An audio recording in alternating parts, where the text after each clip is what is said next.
ബീഹാറിൽ നിയമസഭാ തെരഞ്ഞെടുപ്പിന്റെ ആദ്യഘട്ട വോട്ടെടുപ്പിനുള്ള പരസ്യപ്രചാരണം അവസാനിക്കുന്നു.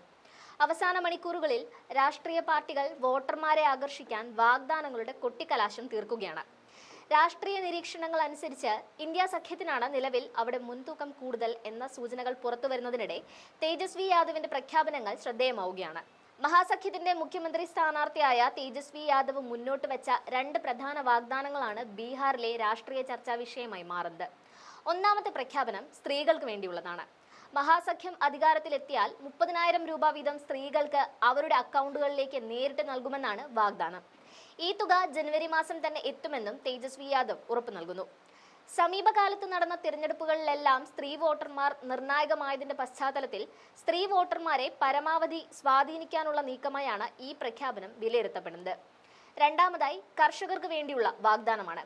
കർഷകർക്ക് താങ്ങുവിലയ്ക്ക് പുറമെ സാമ്പത്തിക സഹായം ഉറപ്പാക്കുമെന്നാണ് തേജസ്വി യാദവ് പ്രഖ്യാപിച്ചിരിക്കുന്നത്.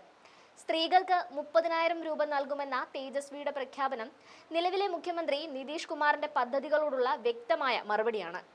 തിരഞ്ഞെടുപ്പ് പ്രഖ്യാപിക്കുന്നതിന് മുൻപ് തന്നെ സ്ത്രീകൾക്ക് 10,000 രൂപ വീതം നൽകുന്ന പദ്ധതി നിതീഷ് കുമാർ പ്രഖ്യാപിക്കുകയും അതിന്റെ ആദ്യ 2 ഘടുക്കൾ വിതരണം ചെയ്യുകയും ചെയ്തിരുന്നു. നിതീഷ് നൽകുന്നതിന്റെ 3 ഇരട്ടി തുക, അതായത് 30,000 വാഗ്ദാനം ചെയ്തുകൊണ്ട് തേജസ്വി യാദവ് വോട്ടർമാർക്ക് മുന്നിൽ പുതിയൊരു രാഷ്ട്രീയ ഇക്വേഷൻ വെക്കുകയാണ്.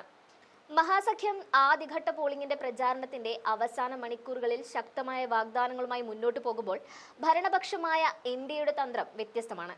പ്രധാനമന്ത്രി നരേന്ദ്രമോദി, കേന്ദ്ര ആഭ്യന്തരമന്ത്രി അമിത്ഷാ, BJP ദേശീയ അധ്യക്ഷൻ JP നദ്ദ തുടങ്ങിയ ദേശീയ നേതാക്കളെല്ലാം പ്രചാരണത്തിനായി ബീഹാറിൽ സജീവമായി രംഗത്തുണ്ട്. എങ്കിലും ഈ ദേശീയ നേതാക്കളെല്ലാം പ്രധാനമായും ശ്രദ്ധ കേന്ദ്രീകരിക്കുന്നത് നാളെയോ മറ്റന്നാളോ വോട്ടെടുപ്പ് നടക്കുന്ന മണ്ഡലങ്ങളിലല്ല. അതിനപ്പുറത്തേക്ക് രണ്ടാം ഘട്ടത്തിലും മൂന്നാം ഘട്ടത്തിലും വോട്ടെടുപ്പ് നടക്കുന്ന മണ്ഡലങ്ങളിലേക്കാണ് NDA കൂടുതൽ ശ്രദ്ധ തിരിക്കുന്നത്. ആദ്യഘട്ടത്തിലെ നേരിയ മുന്നേറ്റത്തിന് ശേഷം തങ്ങളുടെ ശക്തി കേന്ദ്രങ്ങളിൽ വലിയ വിജയമുറപ്പിക്കുക എന്ന തന്ത്രമാണ് NDA പിന്തുടരുന്നത്. തേജസ്വി യാദവിന്റെ വാഗ്ദാനങ്ങൾക്കെതിരെ NDA ക്യാമ്പിൽ നിന്നും ശക്തമായ വിമർശനങ്ങളാണ് ഉയരുന്നത്. ഒരിക്കലും ജയിക്കില്ല എന്ന് തോന്നിയതുകൊണ്ടാണ് തേജസ്വി യാദവ് ഈ തരത്തിൽ അപ്രായോഗികമായ വാഗ്ദാനങ്ങൾ നൽകുന്നതെന്നാണ് BJP MP-യായ രവി കിഷൻ വിമർശിച്ചത്. ഇതേസമയം ജൻസുരാജ് പാർട്ടി നേതാവ് പ്രശാന്ത് കിഷോറും തേജസ്വിയുടെ പ്രഖ്യാപനങ്ങളെ പരിഹസിച്ചു. തേജസ്വി യാദവ് ഇപ്പോൾ ആലോചിക്കേണ്ടത് ഇത്തരം വാഗ്ദാനങ്ങളല്ല, മറിച്ച് റിട്ടയർമെന്റ് പദ്ധതികളാണ് എന്ന് പ്രശാന്ത് കിഷോർ പരിഹസിച്ചു. ഈ കടുത്ത മത്സരവും വാദപ്രതിവാദങ്ങളും ബീഹാറിന്റെ രാഷ്ട്രീയ ചിത്രം എങ്ങനെ മാറ്റുമെന്നറിയാൻ കാത്തിരിക്കാം. ആദ്യഘട്ടം പൂർത്തിയാകുമ്പോൾ തന്നെ രണ്ടാം ഘട്ട പോരാട്ടത്തിനായുള്ള ഒരുക്കങ്ങൾ ബീഹാറിൽ തുടങ്ങിക്കഴിഞ്ഞു.